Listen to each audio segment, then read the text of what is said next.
أحكي لكم قصة فاشل عمل المستحيل قبل ما يبدأ معركة الثانوية العامة بفترة قليلة. كان في صحاب كده مش بيذاكروا نهائي نهائي بمعنى الكلمة، مش بيعملوا حاجة غير إنهم يخرجوا بالليل والصبح في الدروس، وبيتغششوا في امتحانات الدروس وينجحوا نجاح عار في الامتحانات بتاعة الدروس. كل يوم بيقولوا هنبدأ بكرة هنبدأ بكرة هنبدأ بكرة لحد ما استمر على كده. وفجأة المنهج خلص.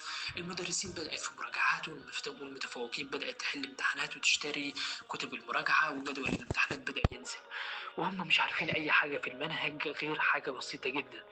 في ليلة في واحد فيهم روح البيت وأهله فاكرينه بيذاكر مع أصحابه في الدروس.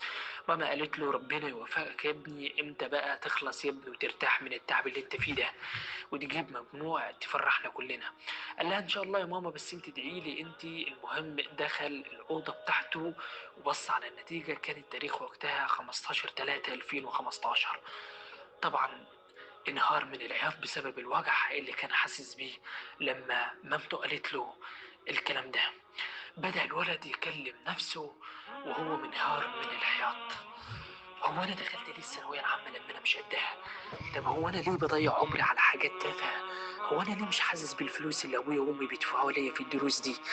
اهلي لما يشوفوني ولما يشوفوا نتيجتي لما تظهر ومجموع الوحش، وهي تشوف كل الناس فرحانه بعيالهم وبمجموعهم العالي، هيبقى شكلي عامل ازاي؟ طب لما ربنا يسألني تعبك وتعب أمك وأبوك والفلوس اللي ضيعتها دي ليه؟ ليه يعني أرد أقول إيه؟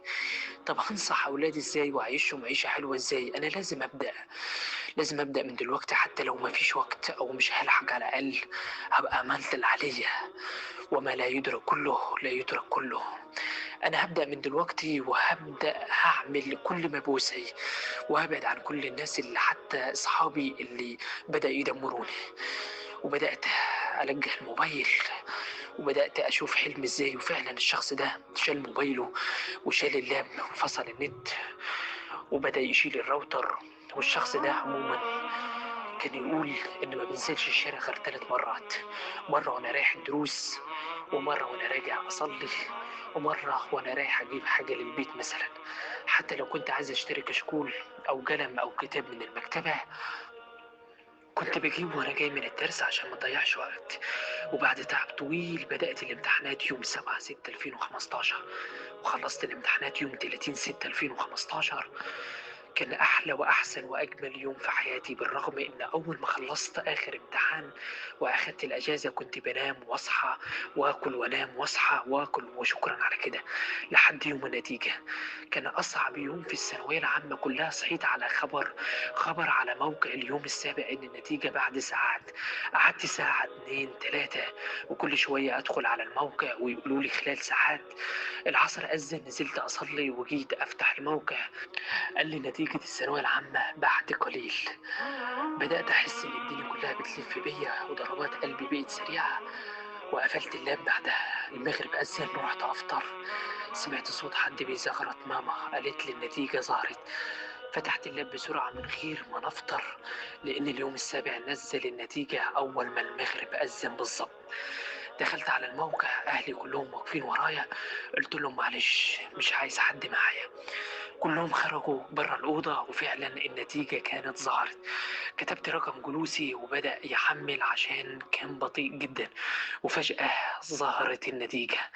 ظهرت لي ناجح، ونزلت شوية لقيت مجموع الدرجات 399. يعني كده النسبة المئوية 97.32%. ايه ده؟ بتاعت مين النتيجة دي؟ بشوف الاسم عشان مش متأكد ان دي النتيجة بتاعتي. لقيت اسمي ومدرستي. ياه، أنا نجحت، بعيدا طبعا على كمية العياط اللي كانت في البيت ودموع الفرحة والكرسي اللي اتكسر ودراعي اللي اتعور وأنا بجري. الحمد لله كما ينبغي لجلال وجهك وعظيم سلطانك. التليفونات بدأت ترن على أمي وأبويا وبيتكلموا بكل فخر، هم اللي في الدنيا وأنا في دنيا تاني خالص. بفتكر اليوم اللي دخلت فيه الأوضة بتاعتي وبصيت على النتيجة لقيتها 15/3/2015.